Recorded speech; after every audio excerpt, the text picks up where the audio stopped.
Question number 23, rectification of errors. Cash receive from Ravish 8000 posted to his account as 6000।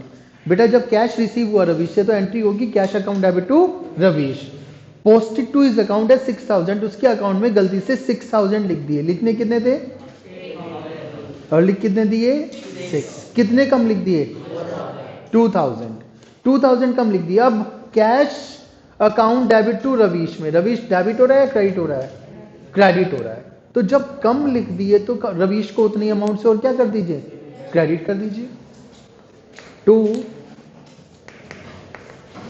Ravish.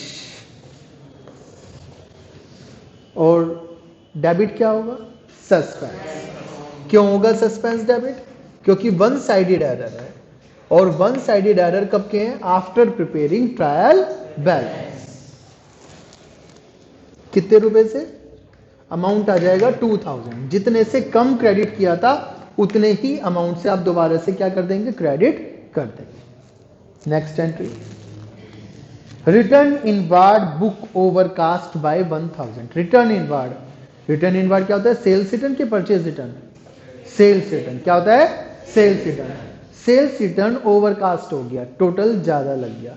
Sales return, sales क्या होता है sales return sorry debit होता है credit होता है सेल्स रिटर्न डेबिट होता है, क्या होता है डेबिट। अब सेल्स रिटर्न डेबिट 1000 से ज्यादा हो गया तो उसे ठीक करने के लिए आप क्या कर देंगे क्रेडिट, क्या कर देंगे credit to sales return account 1000। और साथ देने के लिए कौन आएगा डेबिट में सस्पेंस। बेटा वन साइडेड एरर में साफ साफ क्वेश्चन में पता चल जाता है कि एक ही अकाउंट में एरर है, ठीक है। बस आपको देखना है बिफोर प्रिपेयरिंग ट्रायल बैलेंस है या फिर आफ्टर प्रिपेयरिंग ट्रायल बैलेंस है। आफ्टर प्रिपेयरिंग ट्रायल बैलेंस में सस्पेंस अकाउंट डेबिट हो जाएगा, और बिफोर प्रिपेयरिंग ट्रायल बैलेंस में आप वहीं पे जाकर लेजर में रेक्टिफाई कर देंगे, जनरल एंट्री पास करने की जरूरत नहीं है। Then total of sales book 10,000 was not posted to sales account, sales account में डाला ही नहीं। सेल्स डेबिट होती है क्रेडिट होती है, ये क्या होती है क्रेडिट होती है। तो सेल्स अकाउंट में नहीं किया, डेबिट नहीं किया क्रेडिट नहीं किया, क्रेडिट नहीं किया, तो अब कर दीजिए क्रेडिट। क्या हो जाएगा टू सेल्स अकाउंट 10,000, और बेटा साथ कौन देगा suspense account. Okay, then credit purchase from Nanak 7,000 were recorded in sales book. However, Nanak's account was correctly credited. हम बात कर रहे थे credit purchases from Nanak, okay. तो आइए, जब हम परचेज की बात कर रहे हैं तो राइट एंट्री क्या होगी purchases account debit to Nanak, okay 7,000। जबकि wrong were recorded in sales book, कहां रिकॉर्ड कर दिया सेल्स बुक में, तो क्या कर दिया टू सेल्स अकाउंट। मैंने फुल एंट्री नहीं पास करी, क्यों आगे लिखा है however Nanak's account was correctly credited. Nanak का अकाउंट करेक्टली क्या कर दिया क्रेडिट कर दिया, मतलब कि नानक क्या होना था क्रेडिट होना था और क्रेडिट ही कर दिया। इस तरह की एंट्री हो गई कुछ। तो एंट्री का मतलब लेजर में पोस्टिंग सोचिए आप, इस तरह से पोस्ट हो गया, नानक भी क्रेडिट हो गया और सेल्स भी क्रेडिट हो गया। अब आपको क्या करना है रेक्टिफाई करना है, रेक्टिफाई करिए। परचेजेस अकाउंट डेबिट होना था, क्या परचेजेस अकाउंट डेबिट हुआ है नहीं हुआ है, तो अब कर दीजिए purchases account debit 7,000। Nanak credit होना था, क्या नानक क्रेडिट हुआ है हो चुका है, छोड़ दीजिए। सेल्स अकाउंट गलती से क्रेडिट हुआ है बाय मिस्टेक, इसे ठीक करने के लिए क्या कर देंगे डेबिट, सेल्स अकाउंट डेबिट 7,000 हो गया। बेटा वन साइडेड हुआ है, अनदर साइड, सेकंड साइड क्या आएगा?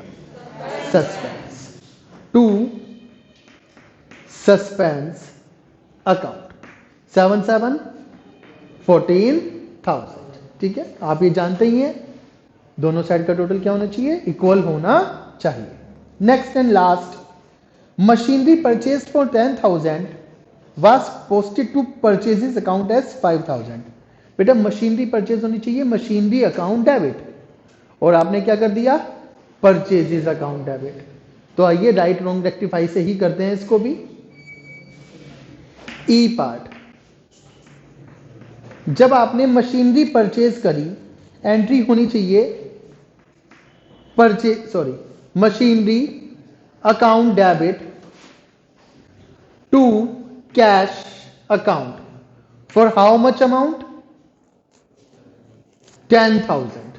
करेक्ट अमाउंट है 10,000। Okay, you had posted purchases account as 5,000 was posted to purchases account। क्या बोल रहा है? Purchases account. परचेज बुक नहीं बोल रहा है। परचेज बुक बोलता तो यहां पर भी हमें क्या करना पड़ता? क्रेडिट पे करनी पड़ती। ठीक है, और दोनों जो लेजर है मशीनरी का भी और जो भी हमारा क्रेडिटर होता जिससे हम परचेज करते उसे भी देखते, और यहां पे भी उल्टे हो जाते। केवल परचेजेस अकाउंट बोला है। क्या बोला है? Purchase account. तो केवल परचेज अकाउंट में गलती हुई है और कहीं गलती नहीं हुई है। मतलब रॉन्ग एंट्री जो होनी चाहिए परचेजेस के थ्रू, तो परचेज डेबिट होता है क्रेडिट होता है? परचेज होता है डेबिट। तो मशीनरी की जगह क्या कर दिया हमने?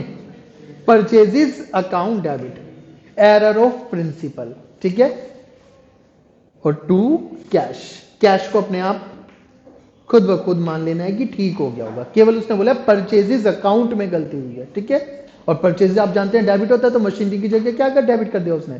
परचेजेस। कैश के बारे में कुछ नहीं बोला, तो कैश को सोचना भी नहीं है। ठीक है, यदि यहां परचेज बुक होता तो ये दोनों एंट्री कैसे होती?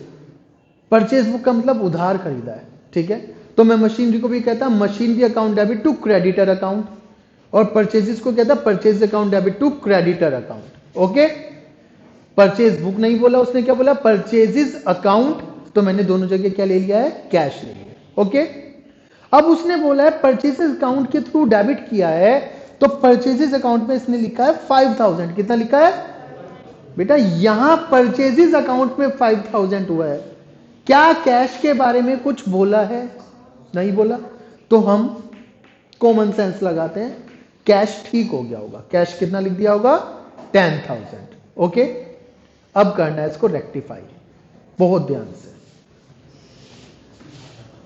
इस तरह की थोड़ी सी एंट्री में आपको दिमाग लगाना पड़ता है। ठीक है, मशीनरी अकाउंट डेबिट होना था, क्या मशीनरी अकाउंट डेबिट हुआ 10,000 से? नहीं हुआ। तो अब कर दीजिए machinery account debit 10,000। Cash account credit होना था 10,000 से, क्या क्रेडिट हुआ? हो गया, छोड़ दीजिए। परचेजेस अकाउंट गलती से डेबिट हो गया 5,000 से, इसे ठीक करने के लिए क्या कर देंगे? क्रेडिट। कितने से? 5 से। To purchases account 5,000। देखने से लगता है दोनों डबल एंट्री हो गई, सिंगल एंट्री नहीं थी, बट ध्यान से देखो, डेबिट 10,000 हुआ है, क्रेडिट 5,000 हुआ है। अभी भी 5,000 की मिस्टेक है, तो क्या कर दीजिए? 5,000 से क्या ला दीजिए आप? To suspense account. 5,000 से क्या क्रेडिट हो जाएगा? To suspense account. इस तरह से रेक्टिफाई हो जाएगी। आइए अब सस्पेंस का क्या बनाते हैं? लेजर बनाते हैं। किसका बनाते हैं लेजर? सस्पेंस का। ओके, सस्पेंस का लेजर बनाएंगे। Suspense account. आइए बैलेंस बाद में देख लेंगे, एक लाइन छोड़ देते हैं दोनों साइड, पहले यहां से देख लेते हैं। ए एंट्री में सस्पेंस अकाउंट डेबिट हुआ है या क्रेडिट हुआ है? डेबिट। तो सस्पेंस अकाउंट को डेबिट कर दीजिए। फॉर्मेट आप बनाना जानते हैं, नरेशन आप करना जानते हैं, please work on that. To Ravish 2,000। Suspense account debit और credit? Debit how much? 1,000। To sales return account 1000। Suspense account debit और क्रेडिट, डेबिट और क्रेडिट, डेबिट, तो सस्पेंस अकाउंट को क्या करेंगे, डेबिट टू सेल्स अकाउंट 10,000। ठीक है, फिर आगे देखते हैं डी एंट्री में सस्पेंस अकाउंट डेबिट और क्रेडिट, क्रेडिट, क्रेडिट कितने अमाउंट से, 14, 7 परचेजेस बाय परचेजेस 7,000 और 7,000 की कहां से, by sales account. Okay, then E entry में सस्पेंस अकाउंट डेबिट और क्रेडिट,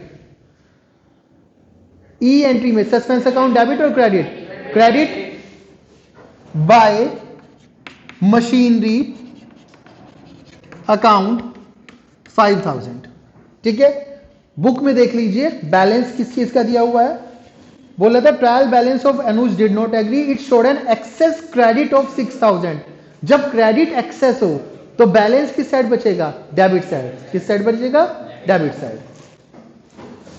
टू बैलेंस बीडी 6,000, यदि दोनों साइड का टोटल इक्वल आता है आपका तो क्वेश्चन ठीक हो गया, आपने सारी एंट्रीज ठीक कर दी, नहीं आता तो कहीं ना कहीं मिस्टेक की है। ठीक है, और हम देख रहे हैं कि हमारी दोनों साइड का टोटल क्या हो गया, एग्री हो गया।